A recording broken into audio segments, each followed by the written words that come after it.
ગીર સોમનાથ જિલ્લામાં નાના મોટા 45 જેટલા પુલોનો સર્વે કરવામાં આવ્યો। સ્ટોરી રિપોર્ટ બાય પરાગ સંગતાણી, ગીર સોમનાથ। સોમનાથ જિલ્લાની વાત કરું તો જે આરએનબી સ્ટેટ હસ્તકના, આરએનબી પંચાયત હસ્તક, national highway authority of India, GMB, fisheries, આવા 5 ખાતા હસ્તક અલગ અલગ પુલો આપણા જિલ્લામાં આવેલા છે।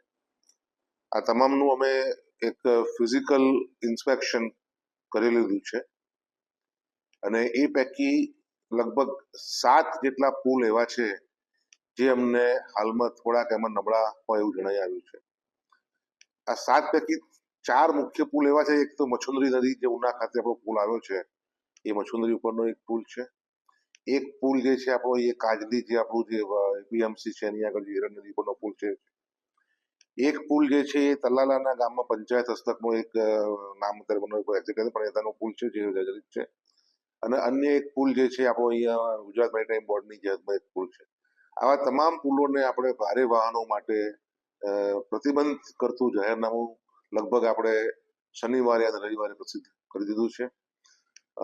ભારે વાહનો પ્રવેશ ના કરી શકે એટલા માટે ત્યાં બેરિયર લગાવવાનું કામ પણ અત્યારે પ્રગતિમાં છે, જેથી કરીને એ જાહેરનામાનો ભંગ ના થાય અને જાણતા અજાણતા કોઈ દુર્ઘટના ના થાય।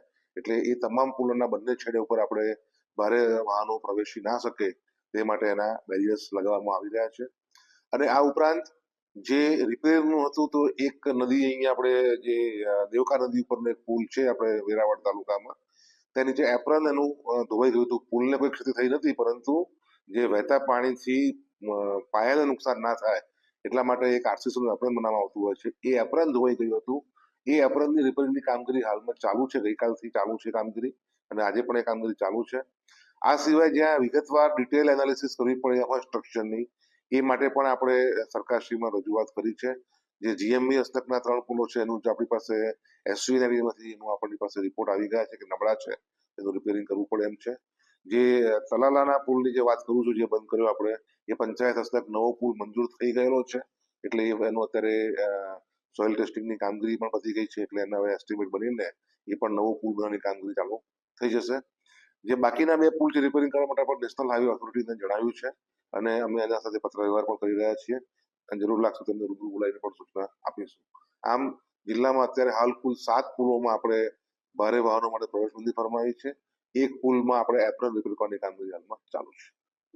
લગભગ 45 એક પુલોનું, નાના મોટા થઈને 45 પુલોનું આપણે ઇન્સ્પેક્શન કરેલું છે અને અમુક નાના પુલો હોય, અમુક મોટા પુલો હોય, અમુક મધ્યમ પુલો હોય, બાકીના તમામ આપણને અત્યારે યોગ્ય જણાયા છે।